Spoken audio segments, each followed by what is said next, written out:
Who's had fun? Who's exhausted?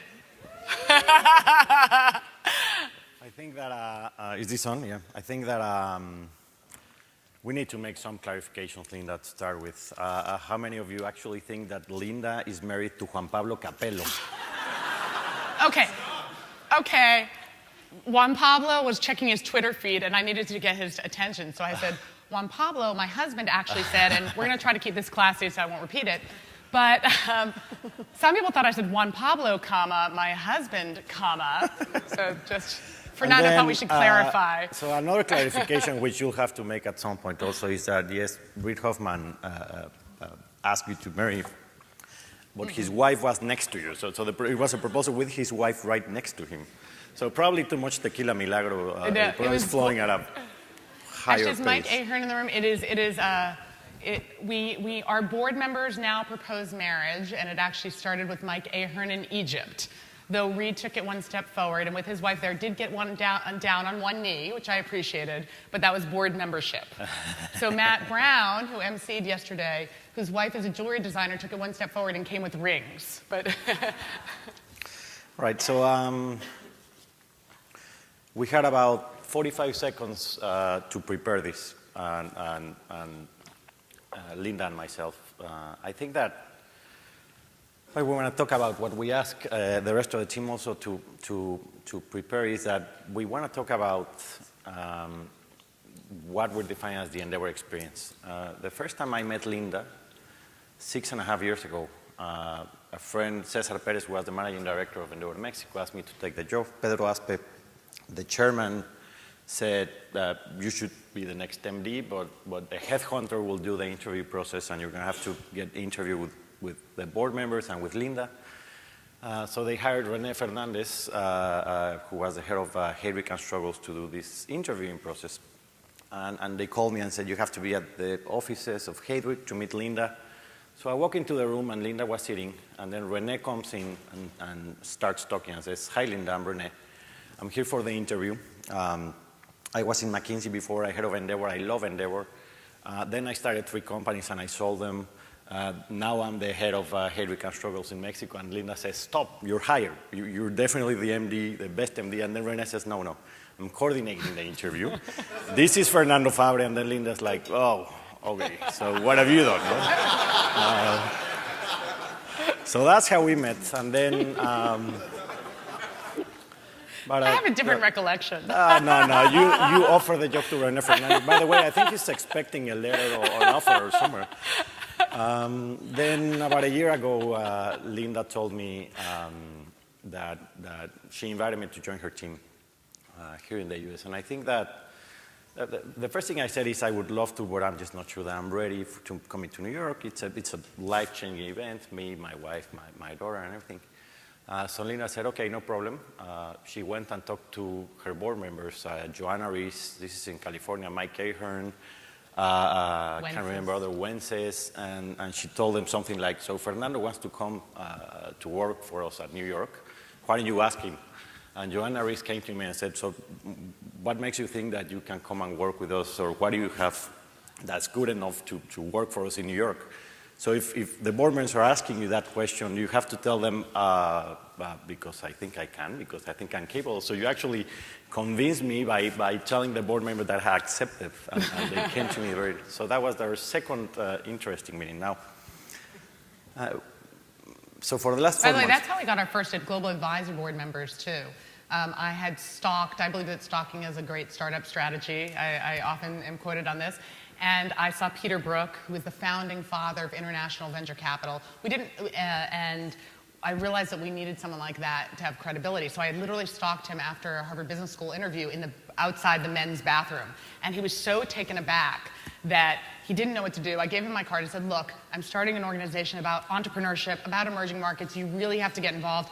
And he was so startled, he said, all right, well, who else is involved? I said, oh, well, Bill Solomon of Harvard Business School is going to be on our global advisory board. He said, oh. If Bill's going to do it, then you should come talk to me. So then I went upstairs to Bill's office and I said, oh, by the way, Peter Brook is going to be founding co-chair of our Global Advisory Board. Would you like to join him? He said, oh, Peter's going to do it. And 2 years later, they figured out that neither of them have ever really accepted. That's how you get things done. Thank you.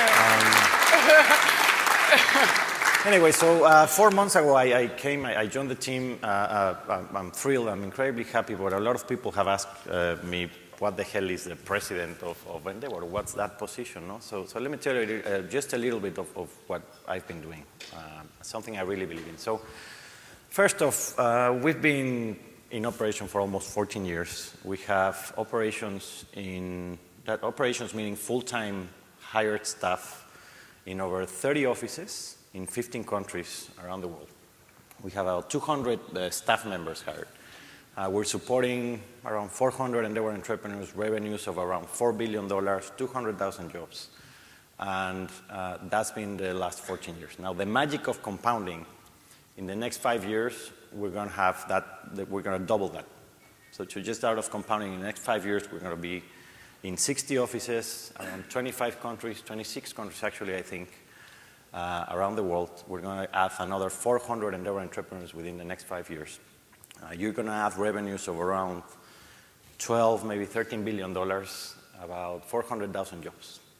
And I can tell you that that is going to happen. I have the certainty that that's going to happen because it has happened in the last 14 years. It's going to happen also because I do believe that today we have the most outstanding team of managing directors. By the way, Gabriela, are you here? So yeah, we're bringing in the next few days a new managing director for Endeavor Argentina. She was made an offer 2 days ago. She accepted, and the Argentinian board, perfect, go to San Francisco right now. And she just landed like a few minutes ago. Thanks for being here, Gabriela.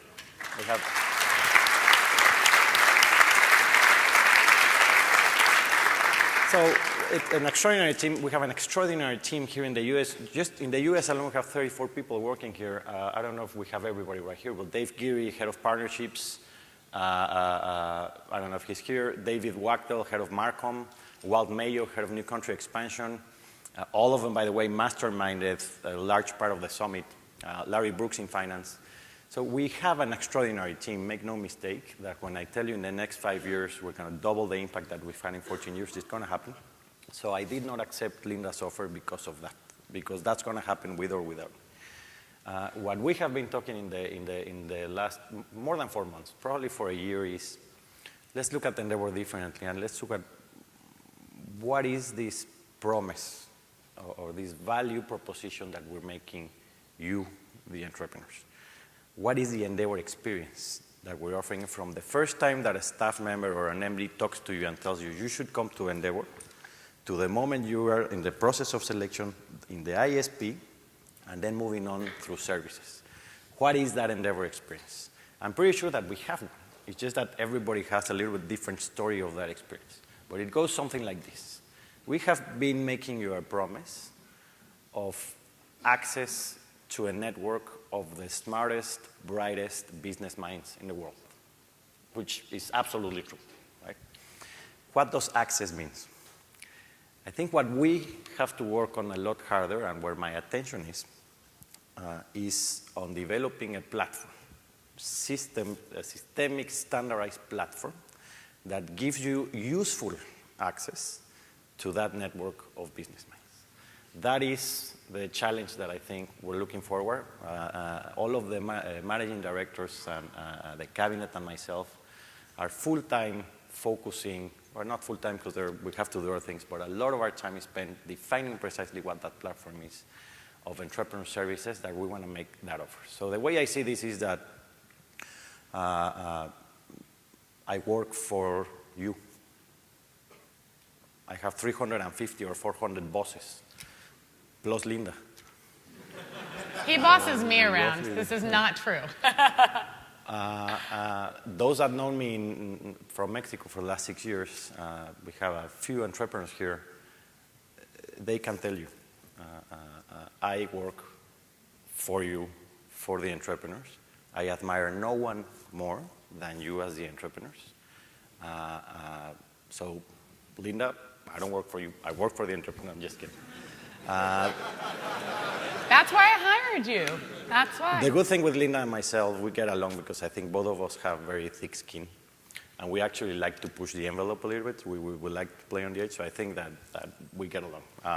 Anyway, thank you for this opportunity, Linda. Thank you for allowing me to be here. It's been an extraordinary 4 months, in spite of the New York weather, which what are you going to do about it? But it's an extraordinary thing. Thank you all as well.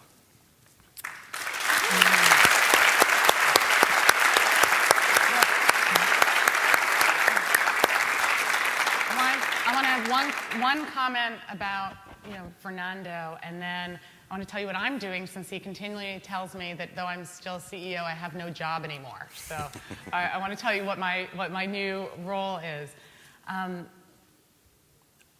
Fernando did extraordinary things in Mexico, and I think that of everything he did, the creation of these local advisory boards, which now have become the basis, at least locally, of this Endeavor experience, was what impressed me the most.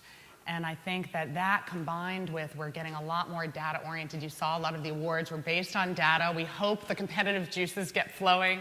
But I think that we're now in touch with not only the MDs with whom we have a wonderful relationship, and he's one of them, which is really helpful, but with all the boards around the world, really to try to say that even though we love the local flavor and we don't want to lose that tropicalization or kebabification or whatever we're calling it, that locally, I think that we now have best practices. We now know certain things that work and work well, and I think Fernando has, through his dashboards and the data, gotten a lot of people on board with what is Endeavor 2.0.